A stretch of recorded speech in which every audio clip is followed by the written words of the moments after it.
कि कांग्रेस के साथ आने से माइनॉरिटी वर्ग का वोट जेएमएम को एक तरफा हुआ है, तो इसलिए जेएमएम भी अपने वोट बैंक को खराब नहीं करेगी और कांग्रेस भी जानती है कि इसी बहाने कम से कम झारखंड की राजनीति में वो सत्ता में है। ने इतना बड़ा प्रलोभन दिया था चुनाव से, विधानसभा चुनाव से पहले, वहां हमने उनकी शर्तों को माना ही नहीं।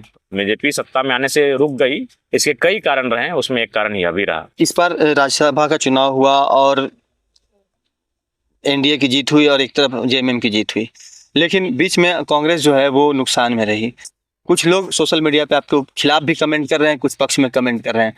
पूरी एक्टिविटीज को जब आप स्वयं जब वोट देने जा रहे थे उस वक्त आपके मन में क्या चल रहा था? उस समय एक ही हमारे मन में था कि भाई भले हम जिस परिस्थितियों में मेरा राजनीतिक उदय हुआ है, लेकिन कभी कभी राज्यसभा का चुनाव हो गया, राष्ट्रपति का चुनाव होगा, जिसमें आपको एक विधायक वोट आपको देना पड़ता है। तो हमने सोचा कि भाई चलो झारखंडियत के नाम पे अपना वोट किया जाए।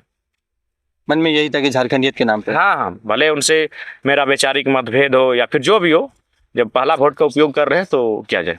लेकिन कुछ लोगों ने तो कहा कि जयराम महतो को बीजेपी के सामने नतमस्तक होना पड़ा। नहीं, हम किसी के सामने नतमस्तक क्यों होंगे? जब बीजेपी ने इतना बड़ा प्रलोभन दिया था चुनाव से, विधानसभा चुनाव से पहले, वहां हमने उनकी शर्तों को माना ही नहीं। आज ये एक राज्यसभा का चुनाव, हम वोट नहीं भी देने जाते तो फर्क पड़ता क्या? कुछ नहीं फर्क पड़ता, सेकंड चॉइस से लोग जीत जाते। लेकिन जहां फर्क पड़ा वहां हम समझौता नहीं किए। जहां सीधे 20 से 24 सीटें का अंतर हो गया, वहां हमने समझौता नहीं किया। लेकिन आपने एक काम तो किया, बीजेपी को सत्ता में आने से रोक दिया। ये हाँ, कई कारण रहे, उसमें एक कारण ये भी रहा। बीजेपी सत्ता में आने से रुक गई, इसके कई कारण रहे, उसमें एक कारण यह भी।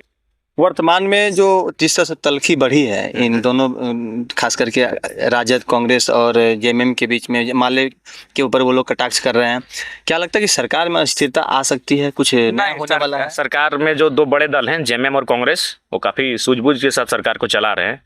मेरा मानना है कि अस्थिरता का चांस नहीं बन रहा है। जब ज़्यादा से ज़्यादा होगा, देखिए कांग्रेस भी तो चाहेगी कि भाई जेएमएम को बड़ा भाई मान के उनके साथ रहे, और जेएमएम भी मालूम है कि उनका वोट बैंक कांग्रेस के आने से बढ़ा है।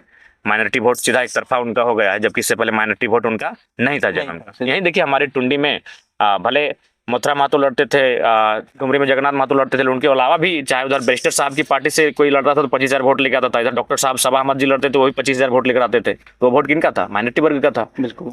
तो ये तो हुआ कि कांग्रेस के साथ आने से माइनॉरिटी वर्ग का वोट जेएमएम को एक तरफा हुआ है, तो इसलिए जेएमएम भी अपने वोट बैंक को खराब नहीं करेगी और कांग्रेस भी जानती है कि इसी बहाने कम से कम झारखंड की राजनीति में वो सत्ता में है। तो दोनों दलों के पास पर्याप्त सीटें हैं जो बहुमत के आंकड़े को रहे। बाकी आरजेडी माले की तो एक अलग आइडियोलॉजी रही, वो सरकार में रह के भी एक अलग प्रकार का उनका रहा है। मेरे हिसाब से ऐसा कुछ विशेष प्रभाव और फर्क पड़ने नहीं जा रहा है। उसके बाद देखिए आगे क्या होता है। मानसून सत्र में आपकी प्रमुख जो इस बार के मुद्दे होंगे वो क्या होंगे? देखिए मानसून सत्र लंबा नहीं होता है, फिर भी जो ज्वलंत मुद्दे इस राज्य के अभी तक आएंगे उस समय तक वो लेकर जाएंगे।